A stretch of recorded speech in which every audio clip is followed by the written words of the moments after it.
Bismillahirrahmanirrahim. Assalamualaikum warahmatullahi wabarakatuh. Alhamdulillah, alhamdulillahilladzi an'ama 'alaina bi ni'matil iman wal islam. Walladzi anzala al-Qur'an hudan lin-nasi wa bayyinatin minal huda wal furqan. Asyhadu an la ilaha illallah wahdahu la syarika lah wa asyhadu anna Muhammadan abduhu wa rasuluhu la nabiyya ba'dah.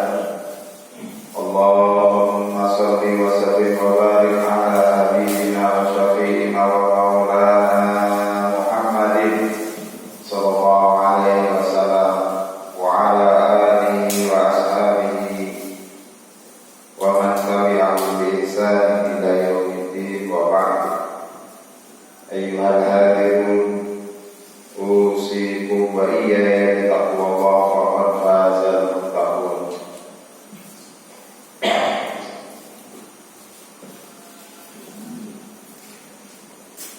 Qala ta'ala fi kitabihil karim, a'udzu billahi minasyaitonir rajim.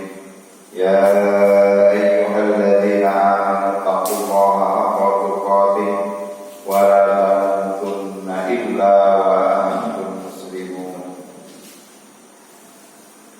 Hadirin pengurus Masjid Al-Muhajirin dan segenap jamaah, bapak-bapak dan para pemuda, paling tidak semangatnya yang muda,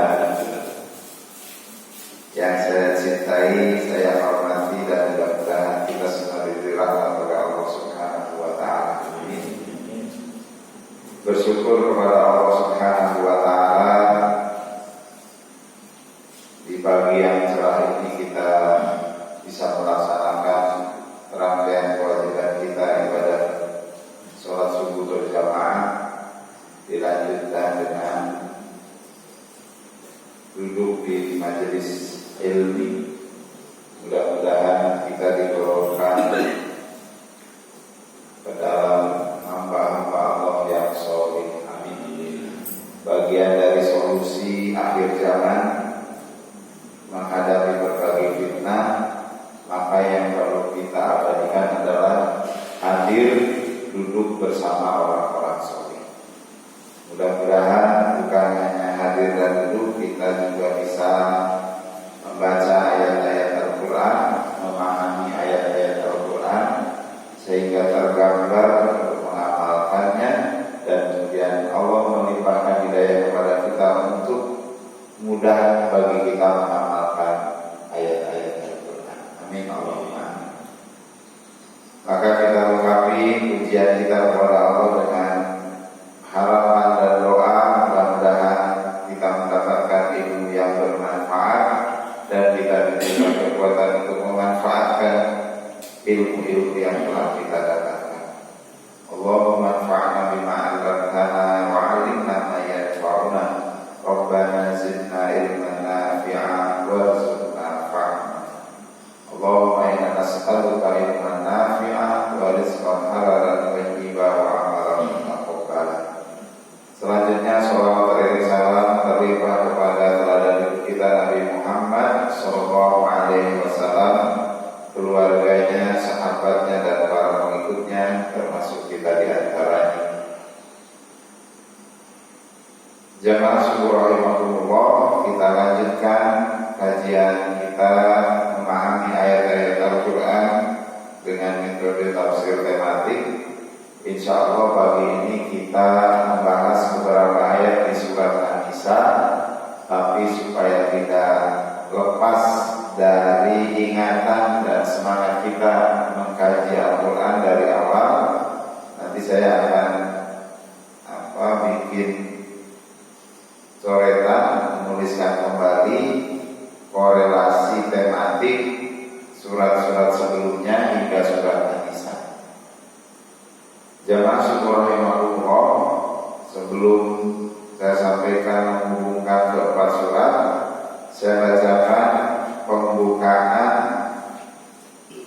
surat An-Nisa, tafsir yang disusun oleh Syekh Ali As-Sabuni, beliau menyampaikan bahwa surat An-Nisa, surat An-Nisa adalah ihdas suwar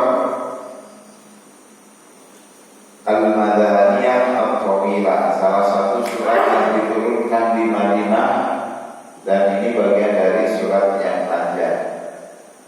Ulama Ahlul Quran menyampaikan bahwa surat yang panjang itu ada 7, dan itu diturunkan di Madinah atau setelah Nabi hijrah, maka itu surat Madaniyah, diantaranya surat An-Nisa.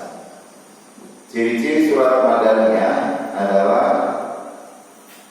ayatnya panjang-panjang, bicaranya muamalah dan kemasyarakatan, karena akidah atau keimanan sudah dibahas, sudah diturunkan 13 tahun sebelum Rasulullah hijrah, yaitu di Madinah, di Mekah. Namun di Madinah pun tidak lepas dari pembahasan akidah, karena memang akidah senantiasa diingatkan sebagai dasar keislaman seorang muslim. Namun pokok-pokok yang diturunkan oleh Allah di Madinah lebih kepada bagaimana umat Islam sukses beribadah, sukses bermuamalah, dan sukses beristimanya bermasyarakat. Ibadah sholat diturunkan, diwajibkannya adalah ketika Rasulullah Isra dan Mi'raj dengan pelaksanaan 5 waktu sehari semalam, itu setahun sebelum hijrah. Tapi kemudian tuntunan-tuntunan dan tempat pelaksanaan sholat dibangun dan ditegaskan ayat-ayatnya ketika beliau di Madinah. Termasuk di antara surat Madaniyah adalah surat An-Nisa. Syekh Ali As-Sabuni menyampaikan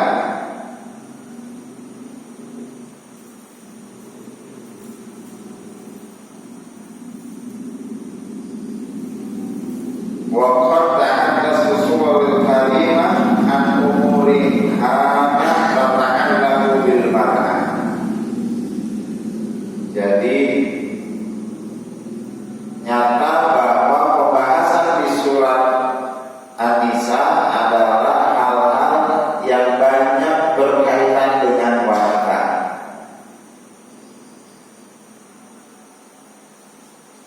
Wal bait terkait juga dengan rumah. Jadi ini sudah melangkah di atas bab akidah dan ibadah. Ini sudah membahas tentang hal-hal yang terkait dengan wanita. Maka kajian terhadap surat An-Nisa outputnya adalah tahu peranan wanita dalam Al-Quran. Wal usra membahas tentang rumah tangga. Rumahnya dibahas, bagaimana mengatur rumah, bagaimana interaksi di rumah itu, bagaimana ibadah dan muamalah di rumah itu juga dibahas di surat An-Nisa. Wal daulah wal mustami', bahkan di surat An-Nisa juga dibahas tentang komunitas besar, manajemen masyarakat, mengatur kebijakan-kebijakan yang dikenal dengan daulah atau istilah sekarang negara. Berarti ada hubungan erat antara wanita dan negara. Makanya di Indonesia ada Menteri Peranan Wanita. Sekarang menterinya apa Pak? Masih ada nggak Pak? Masih ada.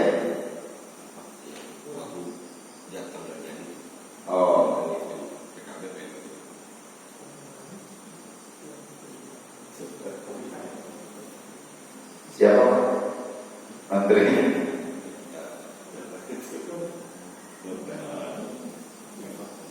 Karena pentingnya wanita berperan dalam mensukseskan pembangunan sebuah negara. Namun pada pelaksanaannya tinggal acuannya dan strateginya yang seperti apa. Maka umat Islam mesti mengkaji surat An-Nisa ini.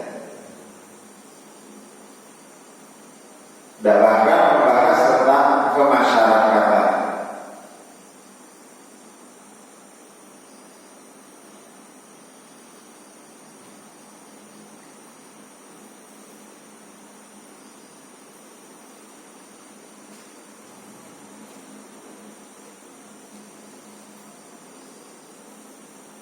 Dan di antara bahasannya adalah tentang hak-hak seorang wanita.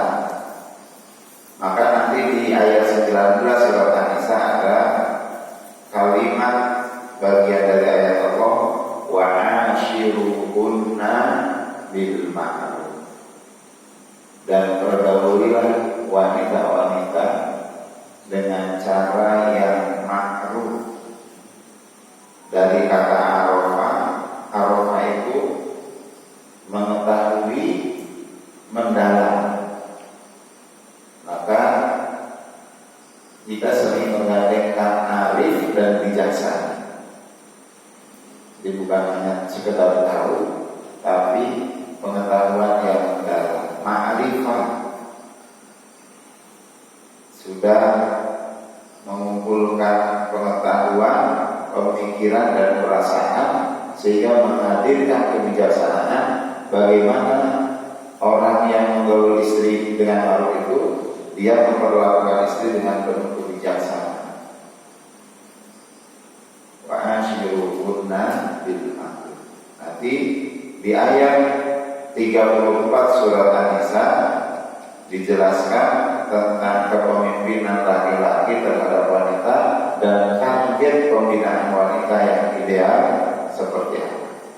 Nah, sebelum ke sana, saya ingatkan kembali dalam kaitan tema yang disampaikan pagi ini adalah wanita dan peranannya dalam kehidupan. Sebelum kepada tema itu, saya sampaikan 3 surat sebelumnya, surat Al-Fatihah, surat Al-Baqarah, dan surat Ali Imran.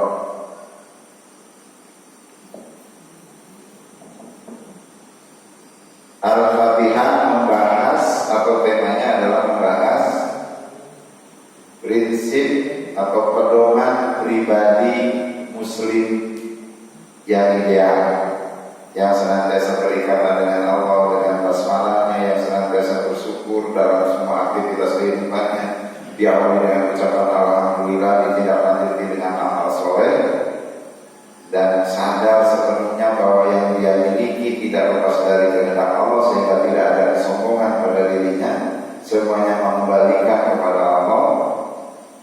Muslim yang baik adalah yang senantiasa menebarkan kasih sayang, mengikuti sifat Allah Ar-Rahmanir Rahim.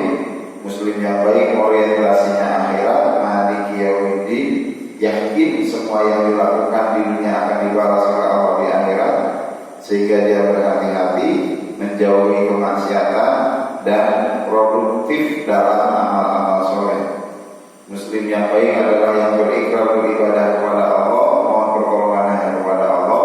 Muslim yang baik adalah yang punya senjata doa, ihdinas siratal mustaqim, tunjukkan kami ke jalan yang lurus, lurus sebagai suami, lurus sebagai karyawan, lurus sebagai anak, lurus sebagai orang tua, dengan doa-doa lainnya. Induknya doa adalah ihdinas siratal mustaqim. Muslim yang baik yang berkumpul dengan orang-orang soleh, orang-orang yang diberi nikmat oleh Allah, mempelajari para nabi, sejarah nabi dan mengikutinya, berdekatan dengan orang-orang soleh, dan juga menjadikan sahabat-sahabatnya adalah orang-orang yang baik. Wa hasuna ulaika rafiqa. dan menghindari orang-orang yang dimurkai Allah dan juga menghindari kesesatan atau orang-orang yang sesat. Sehingga jauhi kemusyrikan, jauhi orang-orang musyrik atau nasihati mereka sehingga tidak ada kemusyrikan di sekitar. Surat Al-Fatihah menjadikan pedoman menjadi pribadi yang baik. Surat Al-Baqarah panduan bermasyarakat.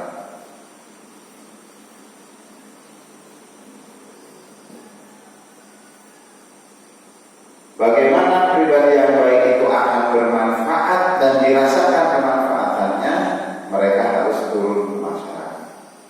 Ketika turun di masyarakat, di awal Al-Baqarah dikenalkan ada 3 golongan manusia: beriman bertakwa, kedua golongan orang kafir, ketiga golongan orang munafik. Pribadi yang baik tahu ketiganya, dia konsisten dengan ciri yang pertama, orang beriman dan bertakwa, jauhi ciri kekafiran dan jauhi ciri kemunafikan. Itu surat Al-Baqarah ayat 2 sampai ayat 20 membahas 3 golongan itu.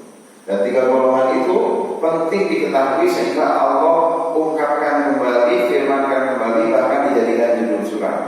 Ada surat Al-Mu'minun, surat ke-23, ada surat Al-Kafirun, surat ke-109, ada surat Al-Munafikun, surat ke-63. Nah, berikutnya di surat Al-Baqarah juga lengkap tentang rumah tangga dibahas, tentang penyakit masyarakat yang harus dijauhi dibahas, tentang kebersamaan yang harus diikat kuat karena Allah juga dibahas. Dan di surat Al-Baqarah surat terlengkap ayatnya 286, di situ juga dibahas rukun Islam, rukun iman. Walaupun tidak disebut 1, 2, 3 sampai 6-nya, 1, 2, 3, 5-nya, tapi lengkap Allah membahas tentang keimanan, tentang syahadat, tentang sholat, tentang zakat, tentang puasa, tentang haji, semuanya ada di surat Al-Baqarah. Artinya sukses bermasyarakat ketika secara pribadi dia baik, dia tahu kondisi kelompok-kelompok yang ada di masyarakat, dan dia punya bekal-bekal yang kuat dengan rukun iman dan rukun Islam. Sampai ada ayat yang lengkap ciri-ciri orang bertakwa di surat Al-Baqarah itu. Di sana ada iman, di sana ada ibadah, di sana ada ekonomi. Ayat 177. Laisal birra an tuwallu wujuhakum qibalal masyriqi wal maghrib, walakinnal birra man amana billahi wal yawmil akhir wal malaikati wal kitabi wan nabiyyin wa atal mala ala hubbihi dzawil qurba wal yatama wal masakin wa aqama shalah wa ata zakat. Bukanlah kebaikan orang yang menghadapkan dirinya ke arah barat dan timur, akan tetapi kebaikan itu orang yang beriman kepada Allah, kepada malaikat, kepada kitab, kepada nabi, dan kepada hari akhir. Rukun iman dibahas. Dan tidak cukup di situ karena ini baru dasarnya, rekomendasinya, tapi wa atal mala ala hubbihi. Kebaikan adalah orang yang bisa mengatur hartanya, dia punya harta dan dia membelanjakan harta yang dia cintai kepada orang-orang yang berhaknya, kerabatnya, baik kerabat darah, saudara maupun kerabat orang-orang dekat yang membutuhkannya, sebagai upaya pemberdayaan ekonomi. Di situ dibahas. Artinya baiknya personal di surat Al-Fatihah, baik bermasyarakat ketika dia punya kepedulian sosial, juga memperhatikan pemberdayaan. Wa aqama sholat, dia mendirikan sholat, dia menunaikan zakat, wal mufuna bi ahdihi bida'ah. Dan kebaikan berikutnya adalah dia berencana, dia berjanji, dia memenuhi janji-janjinya. Wa syabirina fil ba'sya'i wad dharra. Orang yang baik di ayat itu dari orang yang bertakwa adalah dia bersabar menghadapi situasi yang dihadapi, termasuk situasi pandemi saat ini. Wal mufuna wa wasyabirina fil ba'sya'i wad dharra wa hinal ba's. Kalau dulu dalam kondisi apapun, ruang sempit, disuruh perang, itu bersabar, artinya kuat dan tetap semangat. Ulaika alladzina shadaqu, mereka lah orang-orang yang benar, wa ulaika humul muttaqun, dan mereka lah orang-orang yang bertakwa. Maka puncak suksesnya bermasyarakat adalah berkumpul menjadi orang-orang yang benar dan berkumpul menjadi orang-orang yang bertakwa. Di awal Al-Baqarah disebutkan juga dzalikal kitabul la raiba fihi hudal lil muttaqin. Di ayat itu juga wa ulaika humul muttaqun. Nah, di surat Ali Imran, surat ketiga, bahasannya juga banyak, sebagaimana banyaknya bahasan di surat Al-Baqarah, namun ayatnya tidak sebanyak surat Al-Baqarah, ada 200 ayat. Ini di antara temanya ada tentang keluarga. Pribadinya dibahas, masyarakatnya dibahas, keluarganya dibahas. Dicontohkan di surat Al-Imran ada keluarga Ibrahim, ada keluarga Imran. Keluarga yang suami istri luar biasa bekerjasamanya, meneruskan atau membina generasi, menghadirkan penerus yang juga soleh dan solihah. Nah, solehnya contohnya Ismail dan Ishak, solehahnya contohnya Maryam. Maryam generasinya Imran, Ismail dan Ishak generasinya Ibrahim. Itu dibahas di surat Ali Imran. Tentu itu tidak lepas dari perjuangan orang tua membina keluarga. Nah, keempat sekarang kita bahas surat An-Nisa, surat wanita.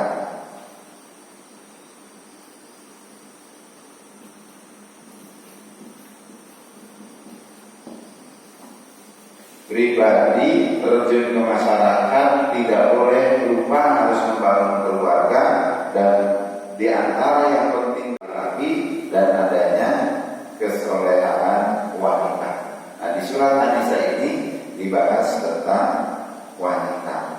Maka seperti yang saya sampaikan tadi,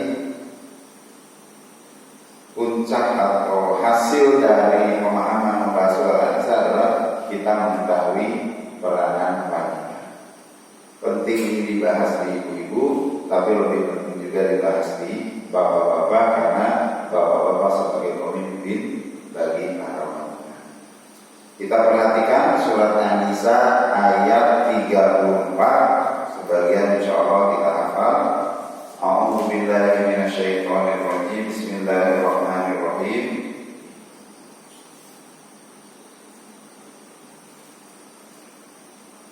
Ar-rijalu qawwamuna 'alan nisa. Ar-rijalu laki-laki, qawwamuna menjadi qawam, pemimpin yang berdiri, mengarahkan, memanage, mengatur, menjadi teladan 'alan nisa, atas para wanita.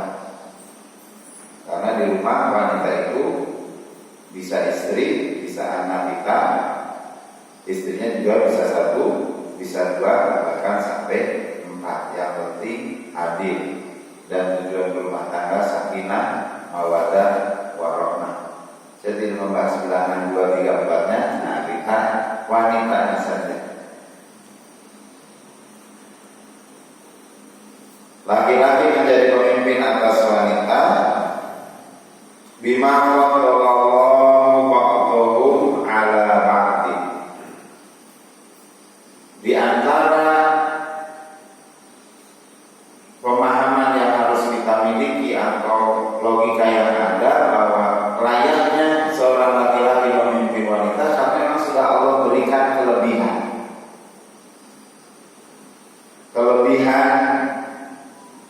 kemampuan berpikir, kelebihan kekuatan fisik. Itu bagian dari layaknya seorang pemimpin. Dan di Al-Quran itu bagaimana Allah menggambarkan suksesnya para pemimpin. Dulu ketika Nabi Daud mengikuti Talut melawan Jalut, itu Talut itu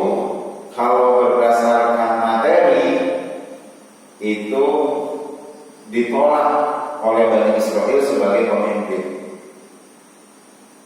Karena menurut mereka Tolut itu bukan dari suku terbesarnya Bani Israel. Tolut juga bukan dari golongan kaya. Nah, ini sebenarnya sejarah yang mengingatkan kita akan kepemimpinan. Orang-orang itu biasanya memilih pemimpin itu umumnya yang kaya dan banyak atau keluarga besar. Nah, ternyata kaya dan keluarga besar itu bukan jadi acuan untuk menjadi pemimpin. Tapi di surat Al-Baqarah ayat 250 sekian itu digambarkan bahwa Tolut itu layak menjadi pemimpin karena dia kuat baik fisiknya maupun ilmunya, atau ilmu dan fisiknya. Ini jadi salah satu acuan kita memilih pemimpin adalah ketika calon pemimpin itu punya pengetahuan atau wawasan yang luas dan juga punya kekuatan fisik sehat. Tapi faktanya kebanyakan yang terpilih menjadi pemimpin itu ya banyak harta sampai sekarang. Maka biasanya kesuksesan kepemimpinannya juga tidak abadi atau tidak dalam keridhaan Allah, karena mengandalkan harta. Kalau pemimpin ideal mengandalkan ilmu dan kekuatannya. Nah, konsep jalan Tolut menjadi pemimpin yang kuat dan yang berilmu itu membuktikan sekalipun jumlah pengikutnya sedikit dibandingkan pengikutnya jauh, tapi bisa mengalahkan Jalut. Padahal Jalut itu pasukan besar-besar, banyak senjatanya lebih lengkap. Sementara pengikut Tolut adalah orang-orang biasa, bahkan dalam kondisi terjajah, namun dipimpin oleh orang yang kuat dan sabar dan berilmu, dan terus membina pasukannya dengan sebaik-baiknya. Tapi di perjalanan ketika Tolut dan pasukannya menemukan air, itu diatur juga. Tidak boleh poya-poya dengan air sungai yang kau temukan ini. Cukuplah minum secukupnya saja untuk perbekalan jalan tubuh. Sehingga kalau berpoya-poya di sungai itu untuk minum sebanyak-banyaknya, pulang saja. Itu bagian dari cara pemimpin menyeleksi pasukannya yang mencari kesenangan belaka, bukan perjuangan.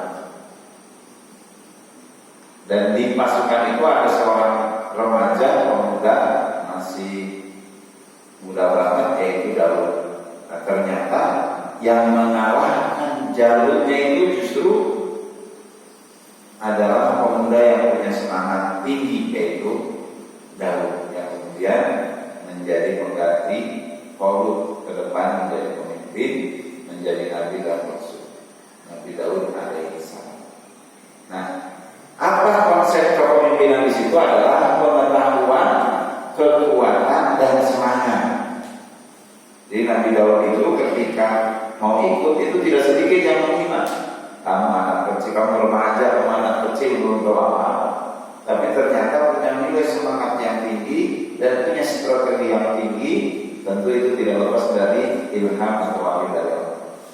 Beliau membawa senjata batu yang jarang dipakai atau yang biasa dipakai, tapi kekuatannya kalah oleh kekuatan Jalut. Tapi dengan batu itulah Nabi Daud alaihissalam waktu remaja mengalahkan Jalut.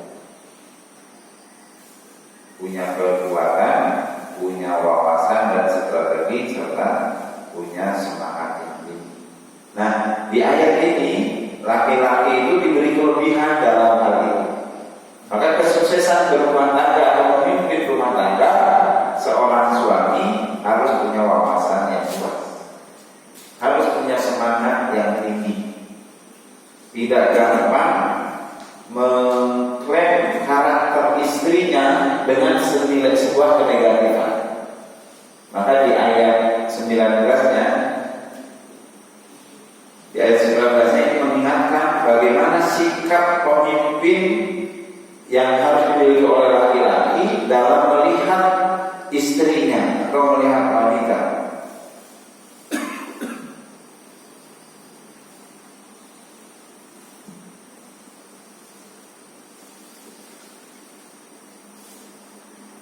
Setelah wa'ashiruhunna bil ma'ruf, pergaulilah mereka dengan cara yang baik. Fa in karihtumuhunna, seandainya engkau melihat ada keburukan pada mereka, engkau membenci karena ada sikap atau keburukan yang tidak engkau cintai pada istri-istri kalian, fa'asa an takrahu syai'an, bisa jadi engkau melihat itu keburukan, sesuatu yang engkau benci itu pada istri kalian, wa yaj'alallahu fihi khairan katsiran, tapi bisa jadi Allah menjadikan kebaikan padanya. Kalau suami melihat istrinya tidak ada keburukan, baik, ya udahlah, percaya sama istri lulusan pesantren, orang tuanya kiai atau orang tuanya pejabat, orang baik, ini sudahlah, dibiarkan saja. Nggak tahu dia melakukan hal-hal yang buruk. Bisa aja kemusyrikan dia lakukan, bisa aja dia menggabung dengan komunitas yang dalam komunitas itu lebih banyak ghibah, lebih banyak kemaksiatan, itu dibiarkan. Maka keburukan yang ada justru menjadi tambahan perhatian. Oh, ini kurangnya, apa yang harus diperbaiki oleh suami kepada istrinya, sehingga ada komunikasi evaluasi aktivitas dengan berbagai cara. Bisa jadi dengan bertanya ke istrinya tentang bagaimana komentar atau penilaian atau analisa istri terhadap dirinya, terhadap suaminya, yang kemudian ada peluang suami juga memberikan komentar arahan terhadap istrinya sehingga tidak tersinggung. Wa ashiruhunna bil ma'ruf, termasuk menilai yang buruk itu tidak langsung dinilai sebuah keburukan, tapi ada hikmah kebaikan yang Allah berikan kepada suaminya. Nah, itu bagian dari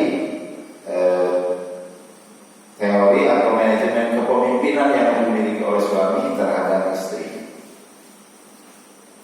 Nah, di surat An-Nisa ayat ke-34, setelah suami memimpin wanita dengan konsep kekuatan, konsep pengetahuan dan semangat, ada target, ada upaya,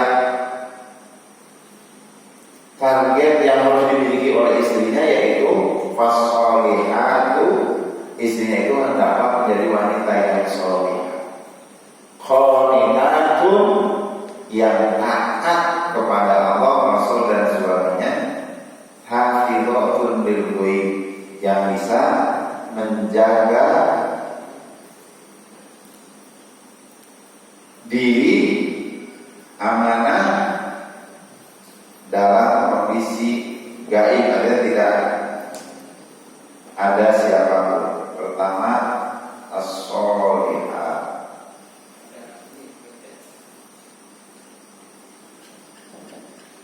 yang kedua qanitat,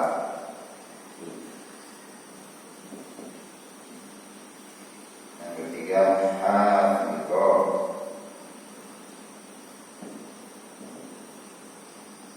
solih artinya baik. Dia itu, istri kita itu menjadi wanita yang baik, baik ucapannya, baik perilakunya, sikap dan lain sebagainya. Qanitat, dia taat, dia hidupnya itu melaksanakan perintah-perintah Allah, melaksanakan perintah Rasulullah, dan juga taat kepada suami, taat terhadap perintah suami selama tidak ada kemaksiatan. Dan target ketiga membina perempuan, membina istri adalah hafizatun lil ghaib, wanita bisa tidak ada suaminya, dalam keadaan sendirian. Maka kalau dirinci nanti ketiga tujuan ini dalam peranannya sebagai apapun, wanita tetap sholihah, tetap qanitat, dan tetap hafidhah. Nah, di Al-Quran itu para ulama menggolongkan tiga peranan wanita, tiga peranan besar wanita itu. Pertama sebagai istri, kedua sebagai ibu, ketiga sebagai pribadi, dan juga sosial. Pertanyaannya, lebih dominan di mana kalau dirinci dalam ayat-ayat Al-Quran? Apakah wanita banyak posisinya sebagai ibu, apakah sebagai istri, atau justru sebagai pribadi? Bagian dari kajian Ahlul Quran menganalisa ayat-ayat dan mengumpulkan ayat-ayat terkait dengan wanita, justru yang paling banyak dibahas dalam Al-Quran itu adalah wanita sebagai istri, sebagai pendamping suami. Itu lebih dari 50%. Jadi dikumpulkan ayat-ayat tentang wanita, itu tentang istri itu 54%, mendekati 54%. Artinya kalau ayat-ayat tentang wanita itu sebagai kurikulum hidup bagi wanita, maka yang banyak diajarkan tugas atau peranan wanita adalah sebagai istri. Yang kemudian dijelaskan dalam hadis, idza nadhartaha syarraka. Kalau engkau melihat istrimu, membahagiakanmu. Nah, ini sebagai istri.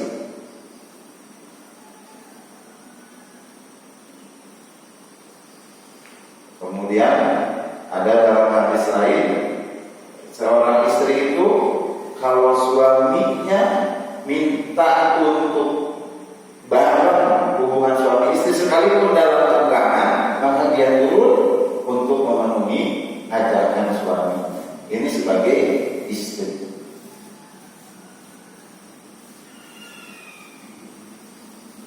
Itu dalam hadis dari ayat-ayat Al-Quran tentang istri itu peranannya lebih dominan dibandingkan yang lain. Termasuk peranan penting seorang wanita adalah ibu. Tapi jumlah atau bahasan tentang ibu tidak melebihi banyaknya pembahasan tentang istri. Dalam kajian Al-Quran, wanita berperan sebagai ibu kurang lebih 27%.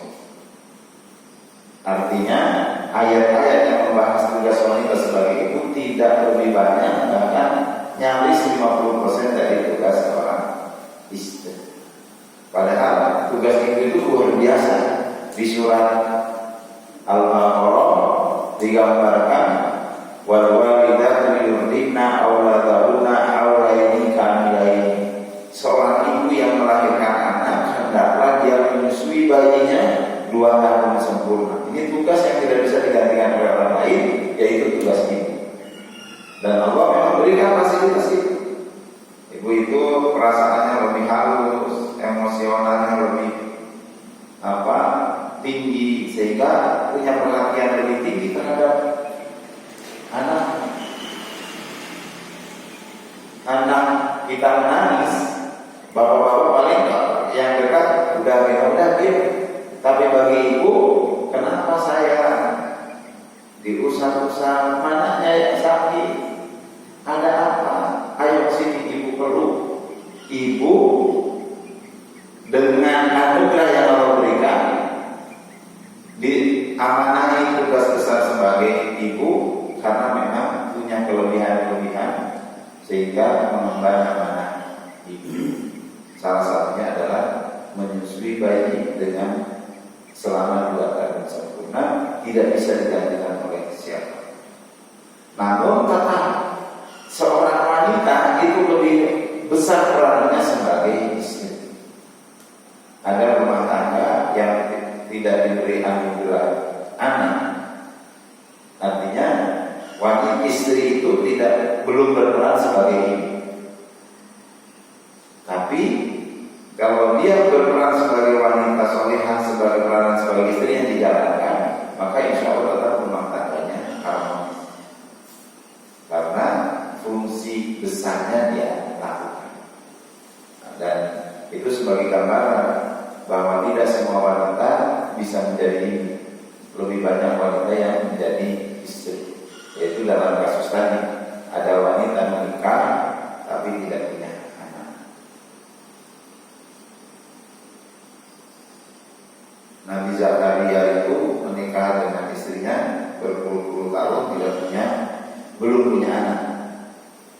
Tapi karena digambarkan mantu, tapi beliau istrinya itu memerankan sebagai wanita solihah.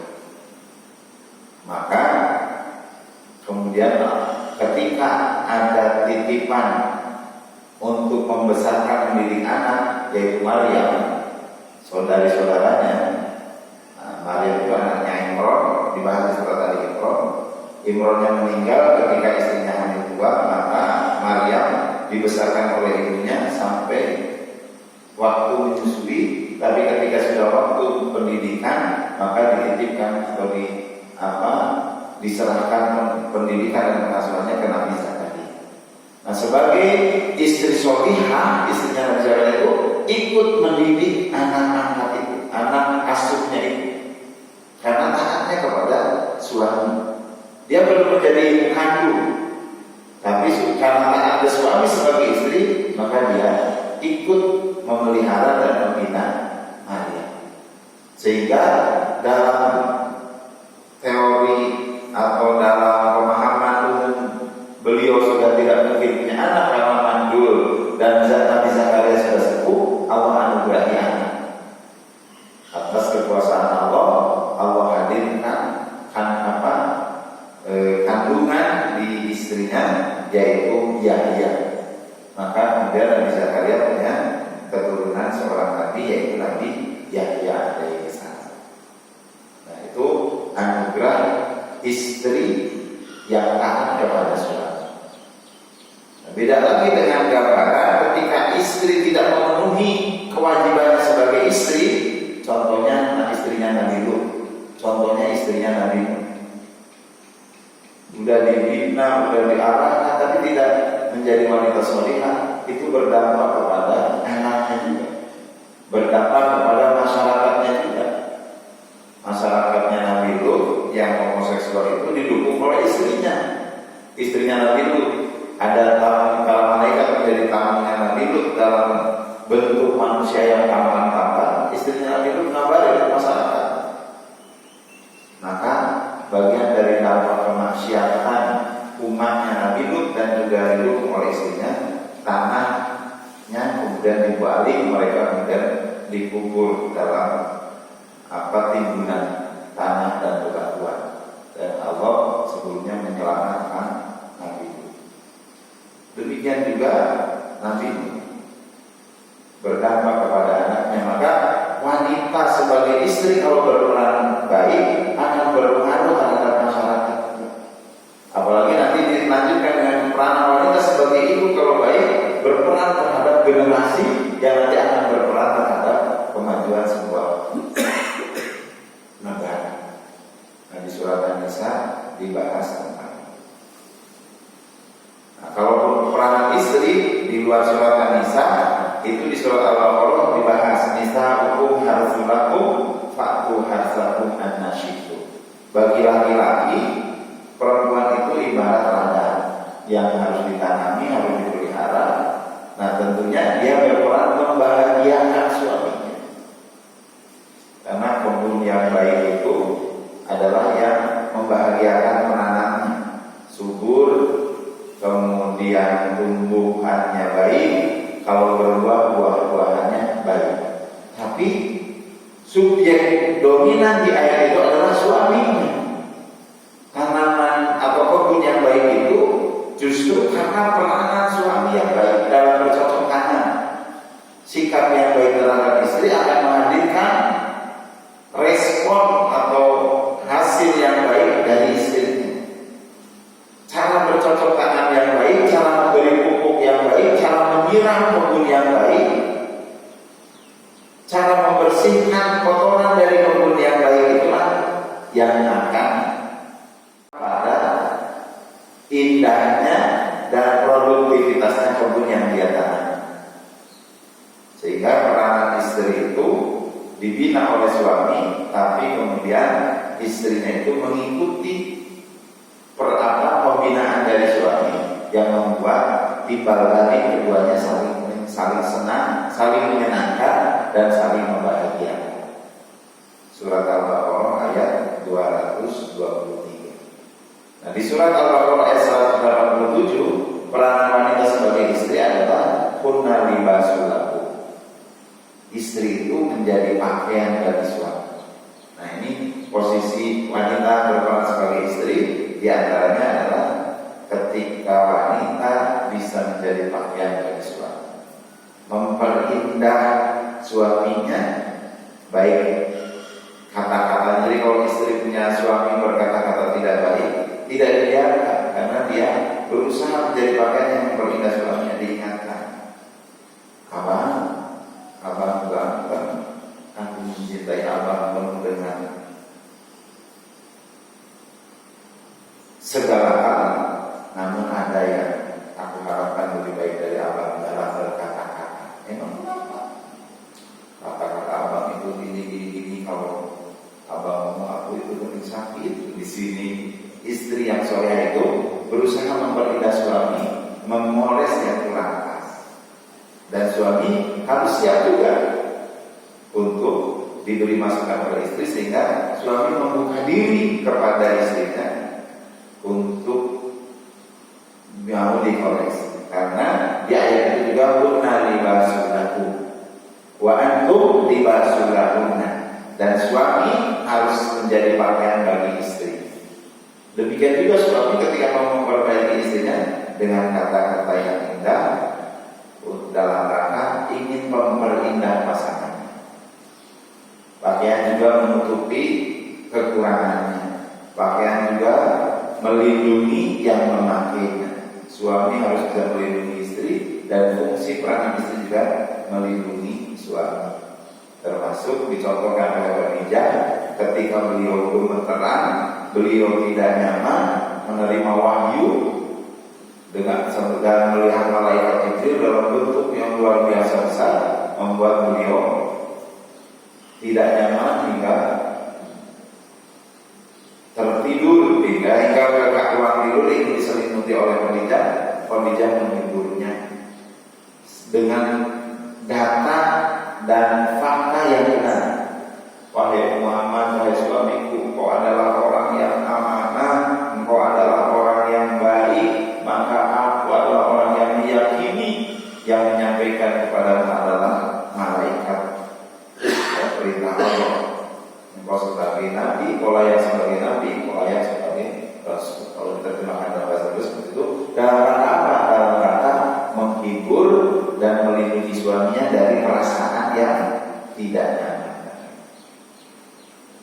Belum lagi peranan yang lain tadi, idza nadzartaha syarraka. Kalau kau melihatnya, kalau suami melihat istrinya, engkau bahagia. Jadi ada kerinduan.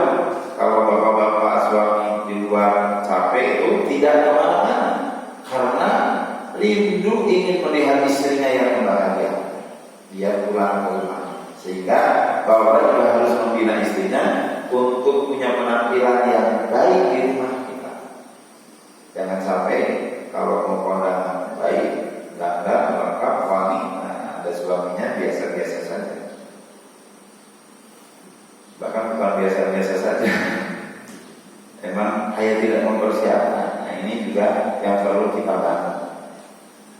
Termasuk ya kewajiban suami atau upaya suami juga memberikan kesempatan peluang kepada istri untuk merawat dengan sebaik-baiknya.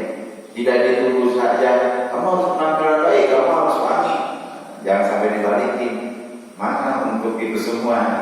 Bapak-bapak juga punya inisiatif untuk mempersilahkan istrinya, sampai dia kalau dilihat oleh kita, oleh suaminya itu membahagiakan. Kita berkata syafaq. Termasuk bagaimana seorang suami itu dalam merawat istri. Kalau istri di dalam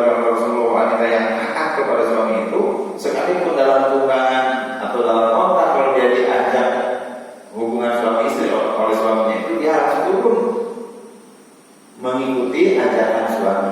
Tapi itu pun tidak lepas bagaimana suami yang memberi kenyamanan, termasuk memberikan kenikmatan kepada istri. Dan termasuk suami yang tahu diri supaya istrinya nyaman kalau diajak. Karena dalam kondisi tertentu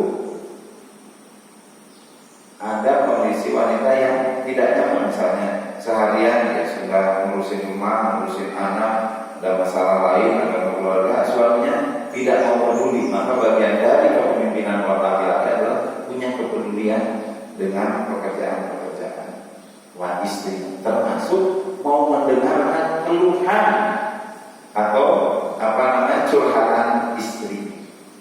Ini terjadi di zaman Umar bin Khattab ketika beliau menjadi khalifah, menjadi Amirul Mukminin. Itu ada sahabat, ada seorang muslim yang mau curhat, mau melaporkan keberadaan rumah tangganya, terutama perilaku istrinya, kepada Umar bin Khattab.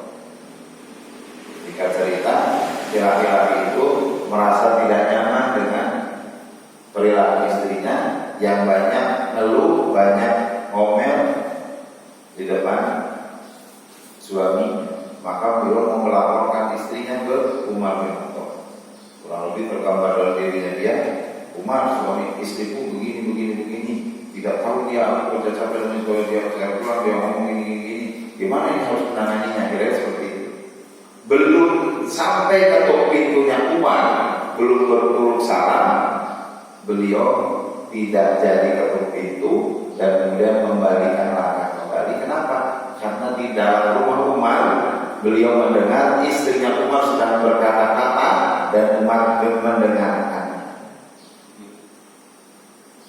Umar tahu begitu tadi ada orang balik lagi karena perjalanan di bebatuan dan padang pasir kan kedengaran gitu. Lalu kemudian dibuka pintunya oleh Umar, dipanggilan orang itu. Wahai fulan, ada apa kau mau datang ke sini kemudian balik kembali? Wahai Amirul Mukminin, yang saya keluhkan sudah ada jawabannya. Saya tadi mau mengeluhkan tentang istri saya yang banyak bicara, kayaknya tidak tahu apa capeknya suami. Tapi begitu saya mau ngeluh, mau curhat kepadamu, ternyata engkau juga mendengarkan celotehan istrimu yang begitu banyak. Apa kata-kata Umar? Istri, kalau di terjemahan bebas itu bahwa wanita itu di rumah itu mereka punya beban pekerjaan yang berat, sehingga wanita itu punya karakter ingin banyak bicara. Maka suami yang baik itu mau mendengarkan istri. Kan istri kita itu, wanita itu ya, kalau mau sesuatu itu tidak ke poin, mau keluarnya bagus gitu. Tidak ke poin ya. Bahasanya tadi aku di majelis taklim ketemu teman cerita-ceritanya kemarin dia main ke saudaranya. Di saudaranya dia melihat saudaranya berpenampilan bagus, pakai kerudung bagus, murah kerudungnya, padahal ujung-ujungnya mau kerudung. Nah, kalau suami tidak mau mendengar, itu dari awal stop. Ngapain kamu nyeritain orang? Mendengarin orang. Padahal istri itu bukan gibah cerita orang itu. Istri itu cerita bahwa dia melihat kerudung dan ingin kerudung. Maka suami yang baik harus mendengarkan. Walaupun belum tentu bisa menemui kerudungnya gitu. Tapi dengarkan dulu. Ciri pemimpin itu mendengarkan dulu ayatnya. Ciri suami soleh itu mau mendengarkan dulu istri. Udah didengarkan itu Pak, udah setengah kekuasaan Bapak Nita. Oh gitu ya, iya. Ya nanti kita kumpulin uang dulu. Setelah kebutuhan pokok-pokok terpenuhi, mudah-mudahan segera ada. Itu insya Allah tenang dengan seperti itu. Tapi kalau sebelum orang butuh sekolah, butuh udah mikirin kerudung lagi, wah itu udah. Padahal ujung-ujungnya sama, tidak dipenuhi. Yang pertama juga belum terpenuhi, yang kedua tidak terpenuhi, tapi sikap yang bijaksana itulah yang dia harus dihadirkan oleh suami. Maka bahasanya wa ashiruhunna bil ma'ruf. Nah, kalau suami wa ashiruhunna bil ma'ruf, maka wanita bisa berperan sebagai istri sukses. Dan nanti juga wanita berperan sebagai ibu juga akan sukses. Karena 0 sampai 6 tahun itu dominan ibu terhadap anak. Tapi kalau cara suami menggauli istrinya tidak bagus, itu akan berdampak juga tidak bagus.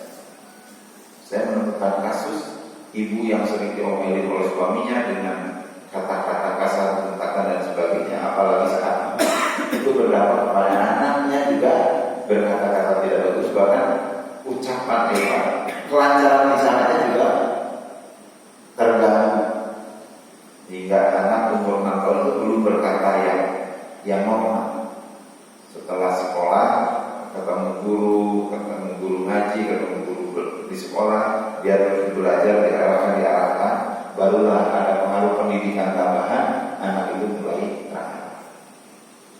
Jadi kalau mengandalkan orang tua saja dalam kondisi orang tua tidak harmonis, itu dampaknya luar biasa. Maka orang tua atau sebagai ibu, istri sebagai ibu harus baik, dan itu tidak perlu diperanan suaminya sebagai bapak.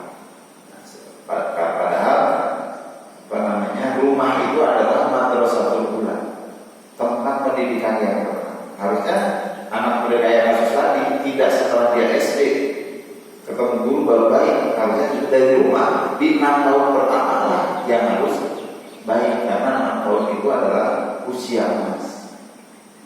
Bagaimana dia mendengarkan kata-kata baik akan direkam oleh anak dia. Bagaimana dia melihat sikap orang tuanya yang baik akan diikuti oleh dia. Contoh sederhana, dalam pelaksanaan sunnah tidak harus menyampaikan hadisnya, lantas rokahalu minkum iman misalnya kepada anak umur 3 tahun 4 tahun. Jangan kau makan, jangan kau minum dalam keadaan berdiri. Itu kalau hadis itu disampaikan ke anak 3 tahun 4 tahun itu tidak apa-apa. Tapi kalau orang tuanya setiap makan dan minum dia duduk, kemudian dia kalau mengingatkan dan mengingatkan anaknya, kalau mau makan ada makanan, dia sedang berdiri, dia pegang makanan, oh kita mau makan, ayo kita duduk. Itu akan direkam dan sampai dia tua pun akan mengikuti. Sehingga di usia-usia dia 5 tahun, 6 tahun, kalau dia main dengan temannya, dia akan menjadi dai, akan menasihati temannya. Jadi kamu minum air dulu, minum itu harusnya dulu.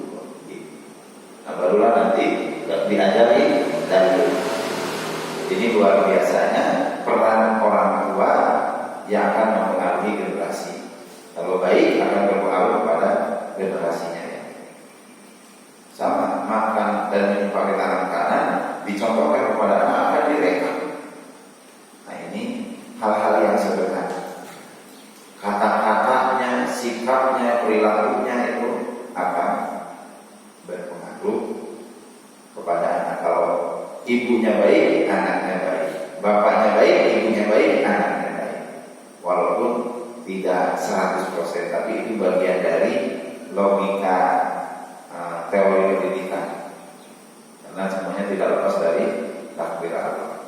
Ya, ada kasus-kasus tertentu sudah berjuang baik, tapi tetap tidak diberi hidayah sehingga ada penyimpangan di anggota keluarga tertentu. Tapi idealnya adalah kebaikan itu harus diperjuangkan oleh orang baik dan dengan cara yang baik. Maka baiknya generasi akan berhasil diperjuangkan oleh ibu yang baik dengan cara yang baik. Dan ibu yang baik adalah di atas kepemimpinan suami dan baik dengan cara yang baik. Wa ashiruhunna bil ma'ruf, mempergauli istri dengan cara yang baik, diterapkan oleh seorang laki-laki yang menjadi pemimpin, insya Allah akan menghadirkan wanita yang sholihah, yang taat dan yang menjaga diri, baik dia sebagai istri, baik dia sebagai ibu maupun sebagai personal. Sebagai personal ya dia sholatnya baik, dia kata-katanya baik, dan ini yang menjadi pelajaran bagi kita. Kalau peran wanita sebagai istri 54%, yang ini 27%, ini berarti sudah 81%. Ini di sini kurang lebih 19%.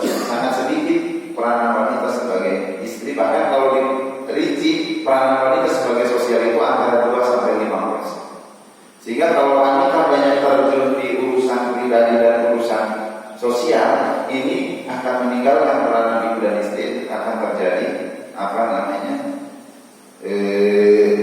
ketidakbaikan generasi. Anak diserahkan ke orang lain, ibunya tidak mendidiknya gitu. Tapi kalau diserahkan ke orang lain sebagai pembantu, yang dominannya tetap ibunya, nah itu nggak bisa. Dan terkadang anak diserahkan ke pembantu, tapi yang utama tidurnya dengan pembantu, makannya dengan pembantu, didiknya oleh pembantu. Sementara tidak ada arahan yang jelas manajemen dari anaknya.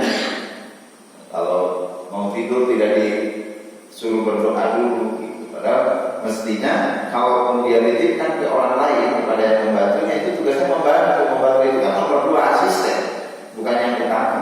Sehingga yang namanya asisten itu harus diarahkan oleh yang utamanya. Sehingga ketika istri sebagai ibu sampaikan ke asistennya, nanti makannya ini.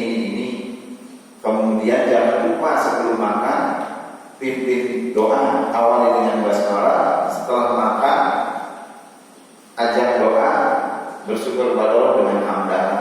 Ingatkan dia makan dan minum tidak boleh berdiri. Ini harus diarahkan oleh ibu kandungnya kepada yang membantu. Nanti tidur siang jam sekian, maka di luar itu boleh jangan, tapi di jam ini ya upayakan dia tidur. Jangan lupa sebelum tidur pastikan dia cuci tangan, cuci kaki. Di tempat tidur kamu pimpin doa dulu. Itu namanya asisten yang mengikuti pemeran utamanya. Dan pemeran utama harus mendelegasikan tugas-tugas pentingnya kepada asisten. Nah, sehingga peranan sebagai ibu tidak hilang. Ini barangkali yang perlu kita terangkan dari surat An-Nisa ini, karena ini akan mempengaruhi generasi, akan mempengaruhi masyarakat, dan akan mempengaruhi negara, akan mempengaruhi umat pada ketika ada kemunduran kualitas wanita, mundur juga peranan wanita sebagai istri dan sebagai ibu, maka akan turun juga kualitas generasi. Nah, surat An-Nisa membahas penting tentang wanita dan peranannya. Tapi tidak boleh dilupakan, peranan wanita itu juga tergantung kepada kepemimpinan hakim. Maka mudah-mudahan kita menjadi suami, menjadi laki-laki yang diberi hidayah oleh Allah, bertanggung jawab menjadi pemimpin yang terbaik di rumah tangga kita, dan berdampak positif terhadap peranan wanita, baik dia sebagai istri, baik dia sebagai ibu, maupun dia sebagai pribadi. Jangan sampai pribadinya dia itu tertinggalkan juga karena peranan istri dan ibu terlalu mendominasi habis, tidak ada kesempatan dia untuk melakukan kreasi-kreasi pribadi. Wallahu a'lam bishawab. Hadzallahu wa iyyakum ajmain. Masih ada 5 menit sebelum jam 6, barangkali ada tambahan kami persilakan.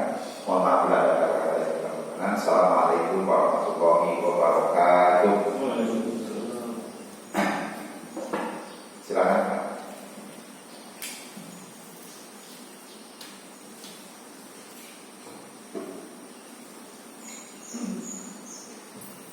Cukup ya Pak ya? Kalau dibahas ada 176 ayat, tapi saya ingatkan kembali bahwa An-Nisa atau wanita itu sebagai bagian komponen penting membangun keluarga, dan keluarga itu komponen penting untuk membangun masyarakat. Namun Allah taruh itu semua di surat berikutnya setelah Al-Fatihah, yaitu membangun pribadi yang baik. Maka 4 surat yang sudah kita kaji walaupun global, tapi tema-temanya insya Allah mengenai bagaimana kita membangun diri yang baik, kemudian terjun ke masyarakat, tidak boleh meninggalkan membangun keluarga, rumah tangga kita, dan tidak boleh lupa memberi peranan wanita semestinya dengan sebaik-baiknya, dan itu tidak lepas dari tanggung jawab dan tugas kepemimpinan seorang suami. Jadi walaupun dibahas wanita, tapi suami punya peranan. Wallahu a'lam bishawab. Kita akhiri dengan doa, mudah-mudahan ilmu yang kita dapatkan diberi kemanfaatan. Allahumma sholli wa sallim ala sayyidina Muhammad wa ala alihi wa sahbihi ajma'in. Amin ya rabbal alamin. Allahumma